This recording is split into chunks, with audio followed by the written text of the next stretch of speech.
Good day there, folks. This is Matt Leger with Maple Grove Productions over at the farm. Of course, where else would I be? It's maple syrup season. We're in full swing. Going to collect the first big batch of sap in the woods.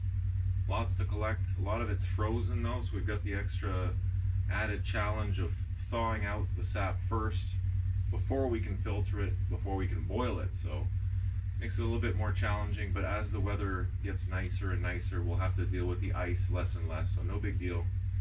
I also wanted to take this opportunity to record the things that I haven't been able to record yet this season. So if you've been watching the channel, forgive me while I'm off frame here for a second, just wanted to grab an example of one of these boards. If you've been watching the channel, you know that as long as we've been doing it now for 4 or 5 years, we're following in the tradition that my grandfather set up here, and he would write down everything on these pieces of wood, and I've got his logs, as it were, pun intended, no pun intended, whatever. I've got all of his records downstairs. I have it nicely set up next to the fireplace. I probably showed that on the channel. Anyway, he would write down the day of the first tap, the temperature, what kind of day it was it sunny, was it cloudy, was it raining, was it snowing, any other observations that he made, the amount of buckets that were collected, and the amount of syrup that was produced from those buckets once the syrup had been completed. So I haven't had a chance yet, because of how busy I am with work and everything else, to start my log yet. I will do that once I get in a rhythm here and start boiling. There'll be lots of time to catch up on my log, so I'm not worried about that. But just so I don't forget anything, I want to get it on the record here that we started tapping on March the 6th this year. That was the first day with Al and his family, and Adrian came over as well. The following day, my family came over. All my sisters and their kids and my parents were over. That was March the 7th. And in the evening, Ange and I finished tapping on the 7th of March. So March 8th, we were fully tapped, ready to go. There was a little bit of maintenance that needed to be done. Some of the taps had fallen out. That's standard for every year that happens. Some of the taps aren't quite seated properly, so you got to go back and hammer them back in. Or there was a couple of buckets, I didn't like the look of them, so I swapped them out. I bought some new plastic buckets. As I mentioned a couple times on the channel as well, we're transitioning away from metal, away from aluminum and tin and whatever else, anything metal, and moving towards food grade plastic, just because it's so much easier to work with, easier to clean, and the buckets are much bigger. I wish I had one to show you, but you'll get a shot of them at some point or another. But they're 3-gallon plastic buckets, food grade. Everything is food grade, even the taps. We're moving to plastic taps now. A lot easier on the tree because they're only 5/16 of an inch instead of 7/16, and that makes a big difference. Some of the trees this year I've noticed, and I hope to get a shot of that as well, just to capture it for the record. Some of the trees are not healing as well as they should be from years past, and I have a feeling part of that is due to the fact that the holes are just so darn big on those old taps, and it's another reason why we want to move away from those and go towards the smaller tree-friendly taps. So that is it. We have how many buckets over there? 1, 2, 3, 4, 5, 6. So March 16th we collected 4 buckets of ice sap, and then another 2 today so far. So far we're up to 6 frozen sap buckets. They're not filled up all the way to the top, but close enough. So anyway, I just wanted to capture that on the record so I don't forget. And we're going to do up our first boil today. We're going to have to melt the ice in here first, take it out, filter it into one of the white buckets, and then put the filtered sap in the middle. That's why there's no pan there. So it is crunch time, and it's on. Here we go. Now before I get going here, one of the nice parts this year is that the snow has melted. We had a lot of snow, and it's melted off pretty significantly, so I can actually get the four-wheeler out at the beginning of the season. Usually it's at the end that I'm able to get it out. I'm not saying I won't get stuck, but I'm definitely going to give it a try, and that should make things a lot easier as far as the collecting goes. I can go get 3 full buckets of sap there. Actually, let the record show that we're at 8 frozen sap buckets, not 6. So March 17th, we have collected so far 8 total sap buckets full of ice. And while I said they're not filled up all the way to the top, you can see that they're practically there. So I'd call that a full bucket. And there's lots of crap in there. Rather dirty. I don't like putting dirty sap in my clean pans, but it is what it is. Not much of a choice at this point. Probably be able to fit two buckets of sap per pan, and that's the small pan there. So there's another one. Color's nice though. Some of them are a little bit yellow, but sap's mostly a nice color right now.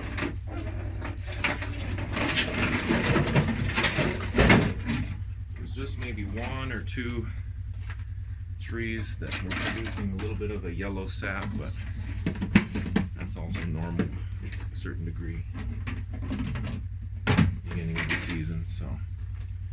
Alright, that's as full as I am comfortable with making it. So, start up a fire, fill that one up, start up a fire, and get these guys melting while I go collect more sap.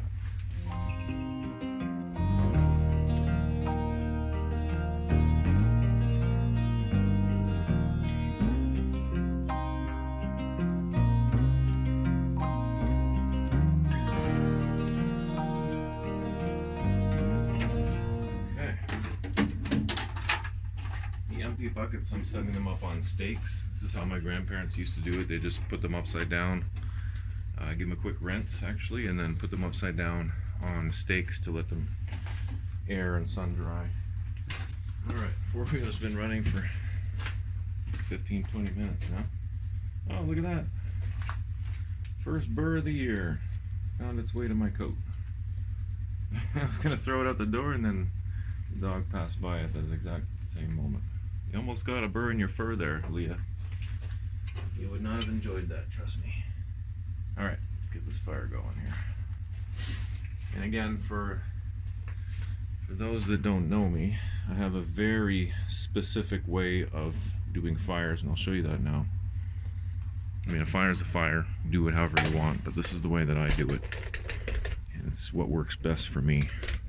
The trick is going to be trying to film this while I'm building the fire. So the way that I do it, and this is what I've been doing for the past couple of years, and it works quite well.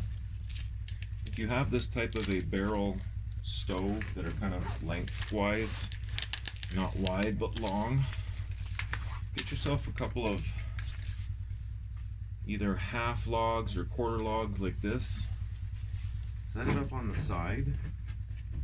Always build your fire at the front first, and then you push it back once it gets going. So 1 quarter log or half log on the left side, or something like that. That'll work just fine.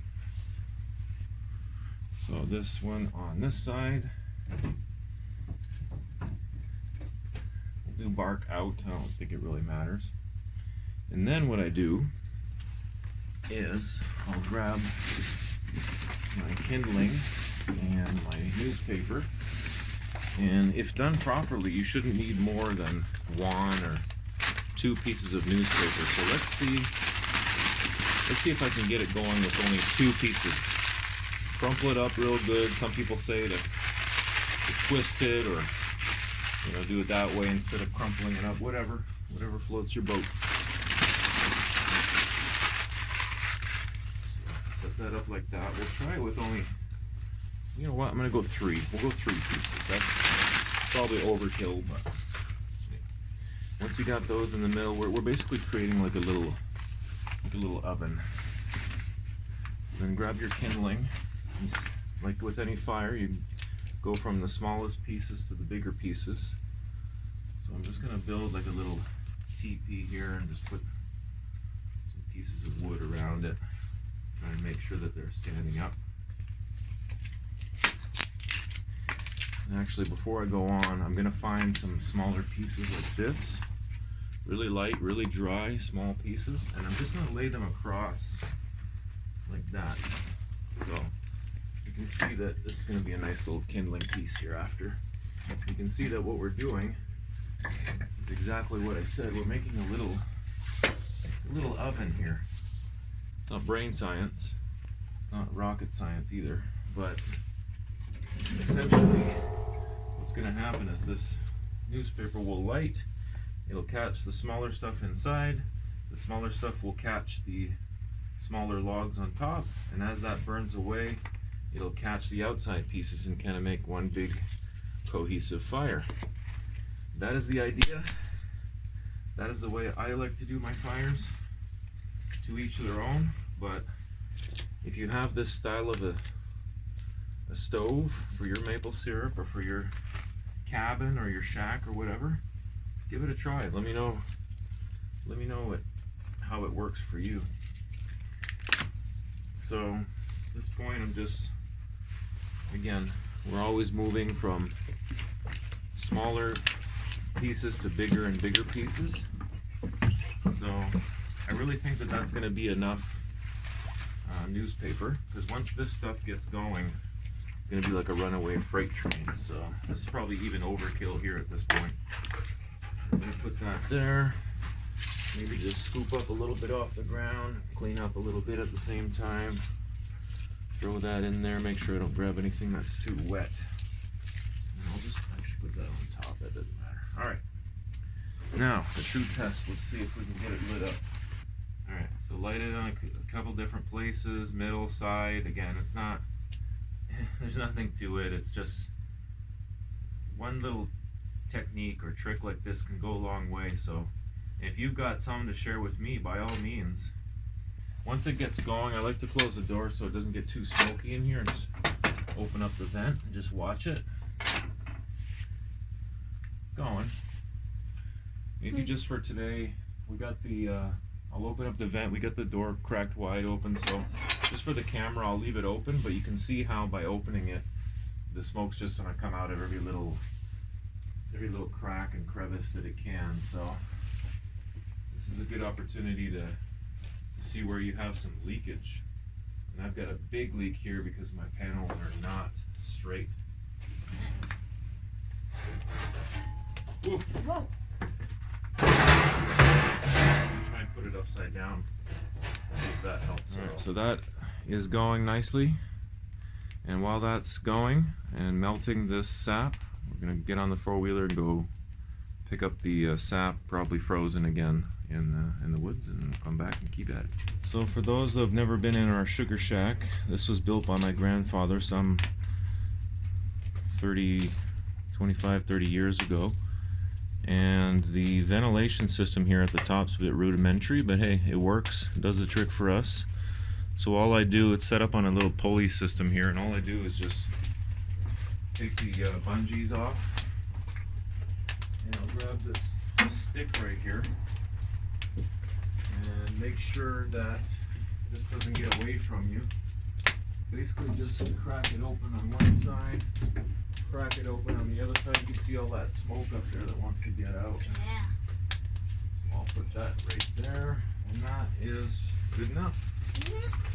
That's going to make it easier to breathe in here and make sure we don't have carbon monoxide poisoning. But really, this sugar shack is very well ventilated. I'll turn the camera around here and you can see on this side. So this here is the door, and this little mini door here on the right actually opens up so you can get a nice big doorway there with lots of airflow. Right, puppy girl? Yes. Alright, well, I came back on foot. Reason? Four-wheeler stuck. I went off the path where we had packed it down and went on a path that we had not packed down, and I got stuck. Should have known better, didn't trust my instinct, and now I'm paying for it. Can't use the winch because the plow's still on it, so double whammy. Anyway, we'll figure that out, no big deal. If we have to wait till the snow melts, that's what we'll do, but I'll get it out some way. We got another 3 buckets of sap ice. So that makes 11 total since we started this whole thing in the last week or so.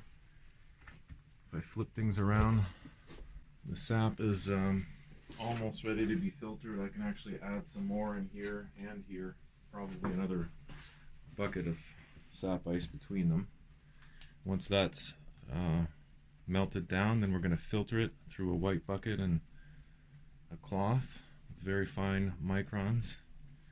Then we're going to put it in the big middle pan to get things actually boiling and going for realsies. So, on to the next step.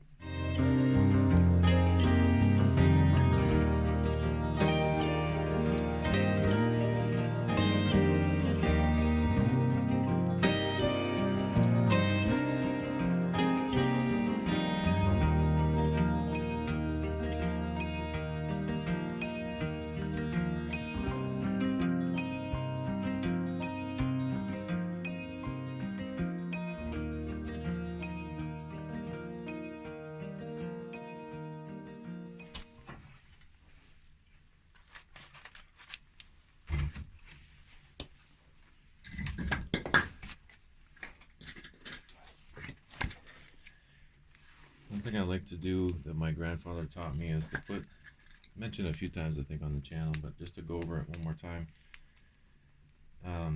He always taught us to put the wood lengthwise this way, in line with your pans basically, to distribute the heat as evenly as possible, which makes sense because if you put your wood this way, you're not going to cover as much surface area, right?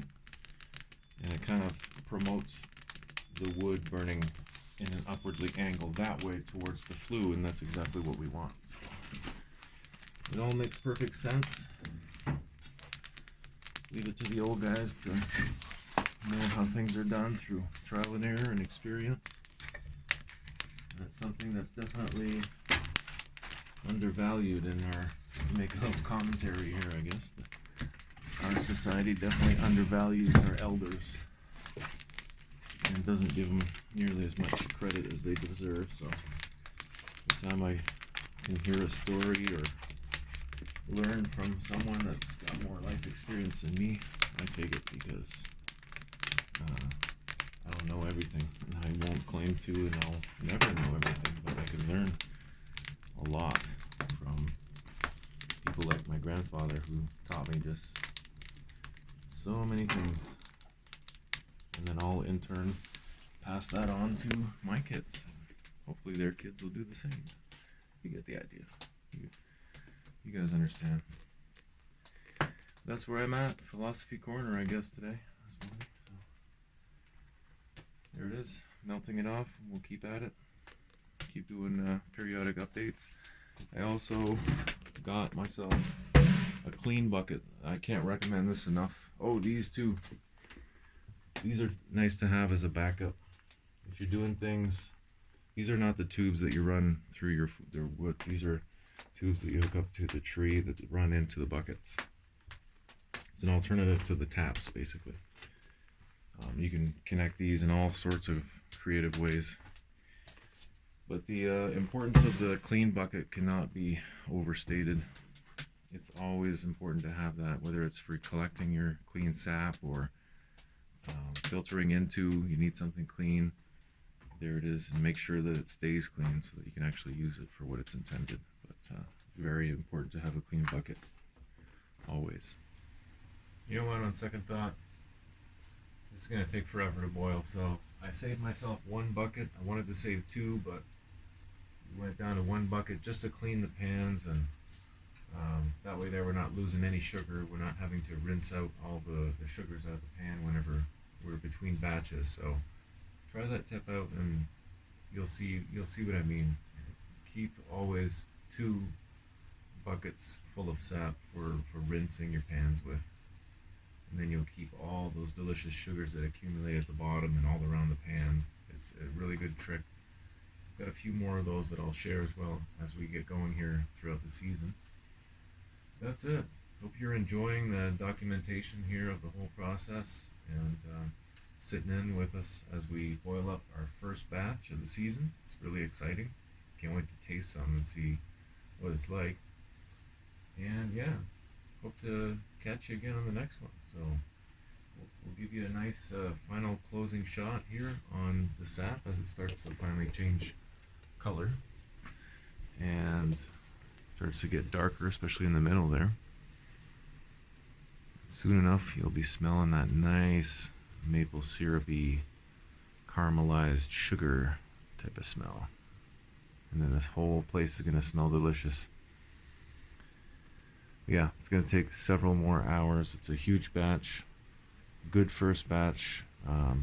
This time of year, they're typically it's more of a watery consistency, so it's going to take longer to evaporate. So I'll just end it there for now. But yeah, make sure to tune in again for the next one, where we're going to keep at it and see what kind of heights we can reach this year with our syrup production. So thanks for tuning in. See you next time. Peace.